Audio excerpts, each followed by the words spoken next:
ఒంటరిగా ఉన్న స్త్రీ తోడు కోసం ఒక మాట్లాడే చిలకను కొనుక్కుంటుంది. అయితే పక్క రోజు ఆ షాపుకొచ్చి అసహనంగా ఈ పక్షి మాట్లాడటం లేదు అని కంప్లైంట్ చేస్తుంది యజమానికి. పంజరంలో అద్దం పెట్టారా?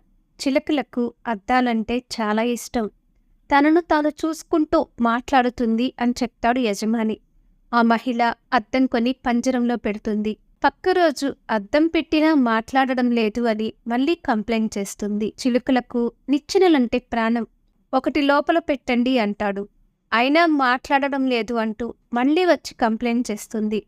పంజరంలో ఊయల ఉందా? ఉయ్యాలలో ఊగుతూ ఎడతెరిపి లేకుండా మాట్లాడుతుంది అంటాడు యజమాని. పంజరంలో పెట్టే ఉయ్యాల ఒకటి కొనుక్కొని వెళ్తుంది. ఆ మరుసటి రోజు ఏడుపు మొహంతో మళ్ళీ వస్తుంది. ఏమైంది అని అడుగుతాడు యజమాని. చిలుక చచ్చిపోయింది అంటుంది. యజమాని ఆశ్చర్యపోతాడు. చిలుక ఎప్పుడైనా ఏమైనా చెప్పిందా అని అడుగుతాడు. అక్కడ చిలుకలు తినడానికి ఏమీ అమ్మరా అంటూ ఊపిరి వదిలేసింది అంటుంది ఆవిడ.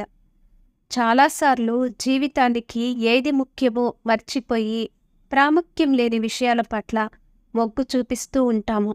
అవును, కుటుంబానికి ఒక మంచి ఇల్లు, కారు, సోఫాలు, అందరికీ స్మార్ట్ ఫోన్లు అవసరమే.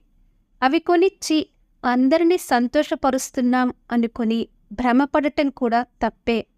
ప్రేమ, అభిమానం, గౌరవం, మర్యాద వంటివి వీటన్నిటికన్నా చాలా ముఖ్యమైనవి. Thank you for watching. For more interesting videos, please like and subscribe our channel.